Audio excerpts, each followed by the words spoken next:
Good morning all of you. Today's topic is shilajatu रसायन।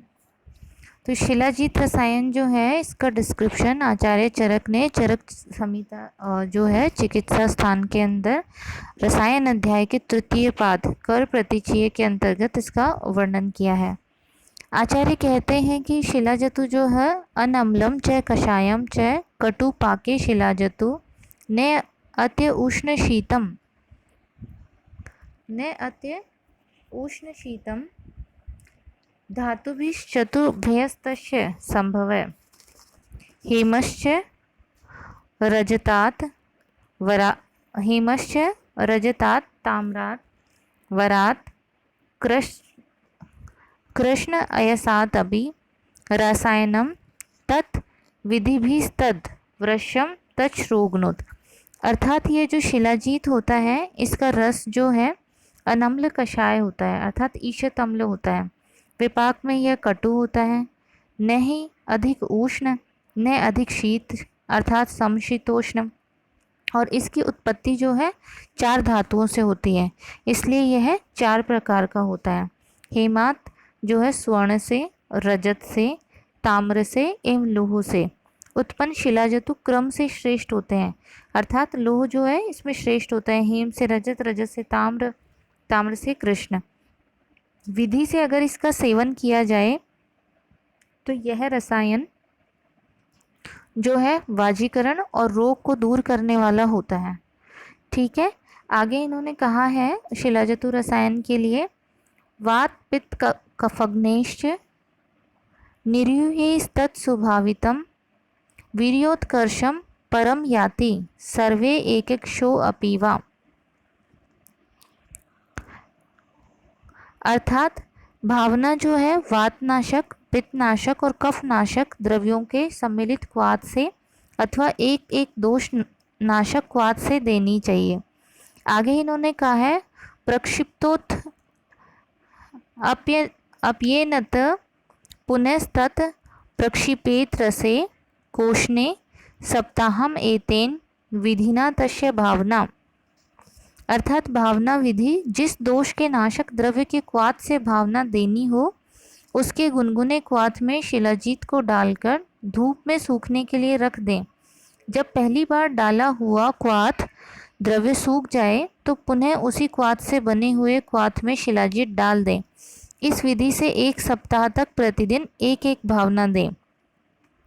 पूर्वोक्तेन विधानेन लोहेश्चूर्णी कृते स तत्पीतम पयसा दध्यात् दीर्घम आयु सुखान्वितम जरा व्याधि प्रशमनम देहधार्ढर्य करम परम मेधा स्मृति करम धन्यम शीराशि तत्प्रयोज्येत। अर्थात अगर हम इसकी जो है सेवन विधि और इससे होने वाले लाभ की बात करें तो पूर्वोक्त विधान अर्थात भली भांति शुद्ध किए हुए एवं भावना से युक्त शिलाजतु के चूर्ण को लोह चूर्ण के साथ मिलाकर दुग्ध के साथ पीने से यह सुखद एवं दीर्घायु को प्रदान करता है। अगर हम इसकी फलश्रुति देखें तो यह जरा का, व्याधि का एवं देह का नाश करने वाला होता है, देह को दृढ़ता प्रदान करने वाला होता है और सर्वश्रेष्ठ है। मेधा और स्मरण शक्ति को बढ़ाता है, धन धान्य से युक्त करता है। इसके सेवन काल में दुग्ध का पर्याप्त सेवन करना चाहिए।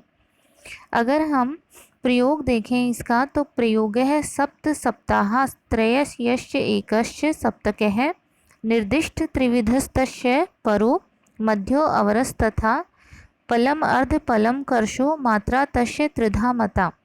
अर्थात इसके लिए कहा है कि उत्तम जो है उसको सप्त सप्ताह यानी सात सप्ताह तक जो है यानी 49 डेज तक, मध्य वाले को जो है त्रय सप्ताह यानी 21 दिन तक, और अवर वाले को 1 सप्ताह यानी कि 7 दिन तक।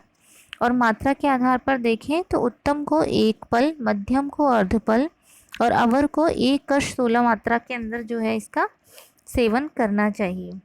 अगर हम शिलाजतु जो है इसकी उत्पत्ति देखें तो शिलाजतु की उत्पत्ति के लिए कहा गया है कि हे माध्या सूर्य संतप्ता स्त्रवंती गिरिधातवे जत्वाभम मृदु मृसन्न अच्छम यत मलम तत्शिलाजतु। अर्थात जो सुवर्ण आदि गिरि धातुएं सूर्य के ताप से संतप्त होकर लाक्षा के समान कोमल चिकनी मिट्टी के समान स्वच्छ मल का स्राव करती हैं, उस मल का नाम शिलाजीत है।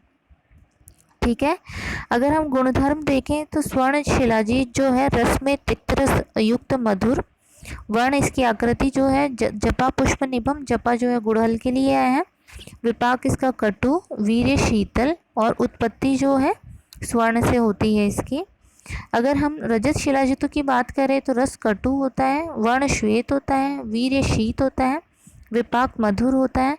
ताम्र शिलाजतु जो है रस तिक्त होता है, वर्ण जो है इसका बहिकंठाभम जो है जो मोर के कंठ के समान होता है, वीर्य इसका उष्ण होता है, विपाक जो है कटु होता है। ठीक है। लोह शिलाजतु के गुणधर्म जो हैं अगर हम इसकी बात करें तो ये श्रेष्ठ शिलाजतु है। रस जो है लवण रस युक्त तिक्त रस प्रधान होता है, वर्ण इसका गुगलू के आभा का होता है, वीर्य शीत होता है, विपाक कटु होता है। शिलाजतु प्रयोग के निर्देश अगर हम देखें तो इस प्रकार से कहा गया है शिलाजतु प्रयोग के लिए, गोमूत्र गंधेय सर्वे सर्वकर्मषु योगिका रसायन प्रयोगेषु पश्चिमस्तु विशेषते यथाक्रमं वात पित्ते श्लेष्म पित्ते क्रमे त्रिषु विशेषतः प्रश्यन्ते मला हेमादि धातुजा। लोह शिलाजतु रसायनार्थ श्रेष्ठ। सभी चारों प्रकार के शिलाजीत जो हैं गौमूत्र के समान गंध वाले होते हैं और ये चारों जो है सभी कर्मों में प्रयुक्त होते हैं।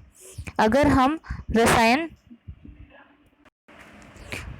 परंतु रसायन प्रयोग में अंतिम जो लोह शिलाजीत अधिक लाभकारी होता है। स्वर्ण आदि चारों धातुओं से उत्पन्न इनके मल स्वरूप शिलाजीत क्रम से अर्थात स्वर्ण शिलाजीत वात पित्त से, रजत शिलाजीत कफ पित्त से, ताम्र शिलाजीत कफ में और लोह शिलाजीत वात पित्त कफजन्य विकारों में अधिक लाभकारी होता है। शिलाजतु प्रयोग में पथ्य के लिए आया है, शिलाजतु प्रयोगेषु विदाहिनी गुरुणी च वर्जयेत सर्वकालम तो कुलथान परिवर्जयेत।